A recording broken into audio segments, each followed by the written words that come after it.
Hey, this is John Carlos, and I'm here with a look at the DC Collectibles action figure of John Constantine from Arrow.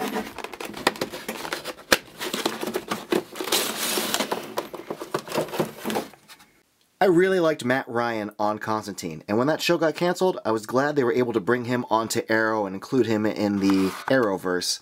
And now I'm glad that we have this action figure because I was a big fan of his depiction of John Constantine. I thought he was pretty much perfect. So this figure isn't totally perfect, but it is still pretty cool. The details on his pants are good. I mean, it's just basic wrinkling, but he seemed to be a rather skinny fellow. And you can see this figure has skinny little legs, skinny little torso. It all kind of matches him. I like the shine of his black shoes. I think they did a great job on his coat. The wrinkling on it's great.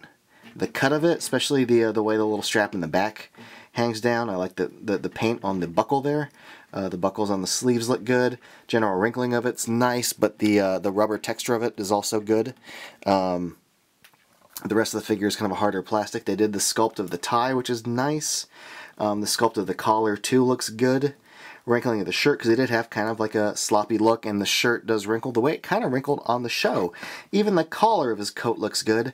Where this figure gets interesting is the head. DC Collectibles has had some hits and misses when it comes to their sculpts and likenesses. Like, for example, the Green Arrow and Barry Allen 2-pack I completely passed on because that looked nothing like Barry Allen. Same thing with the Malcolm Merlyn figure. Sometimes they just screw it up, but other times you get really good ones like Supergirl. This is somewhere in between. I think the sculpt there is of Matt Ryan, especially in profile. He did have kind of a skinny cheekbone area, and the little wrinkle lines around the mouth did read like that, but something about this gray stubble paint and that pink lip line, it just reads a little weird. But the furrowed brows look good. I think his eyes look good. I think the hair sculpt is great, but it definitely suffers, especially from like different angles. You know, it can read, especially lower angles like that. Very odd. I don't know, but like right there, yeah, it looks alright. I think the sculpt on the hair is pretty fantastic. I especially like the paint. It really does read like his hair color and hair style. Articulation is pretty good. You got the ball hinged head. I mean the ball hinged at the neck. There is no mid-torso cut, but you do get a swiveling waist. You get the hinged legs that hinge forward and side to side. You get the single knee joint. No double knee joint for this one, with like a lot of these figures. Also, there appears to be no ankle hinge. There is a light looseness, like a swiveling at the shoe, but no hinge. Single elbow hinge, but it does rotate, which replaces the bicep cut, which is good because I think a bicep cut would kind of ruin the arm. You also get the swiveling and hinged wrists that hinge inward, and pretty good range of motion at the shoulders. So articulation on this figure is pretty strong. I had no problems with any of the joints.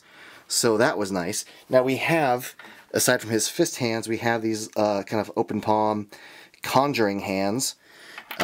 We have these basic grip hands.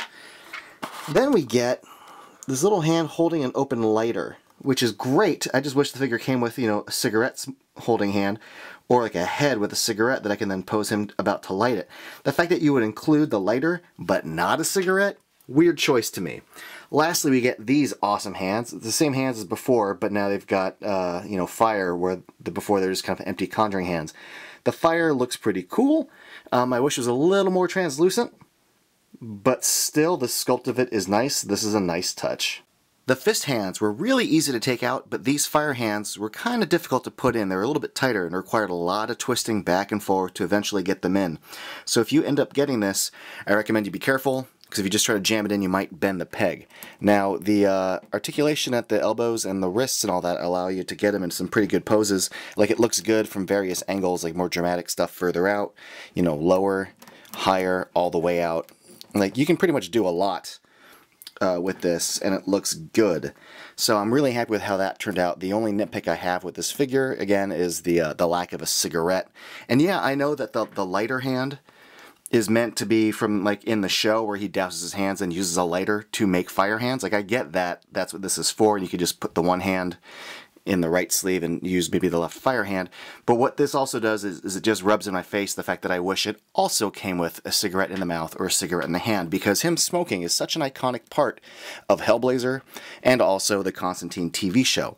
Now, I'm a big fan of the depiction of John Constantine in Arrow and Constantine, so I really like this figure. I think it turned out great. It's got a nice sculpt. Everything's good about it. As a fan, I dig it a lot. If you're interested in getting this, it's available at Entertainment Earth for $23.99. I think it retails at most places for $25. I'll put the link down below for Entertainment Earth if you want to order it there. Yeah, thanks for watching, everybody, and follow me on Instagram and Facebook and all of that stuff.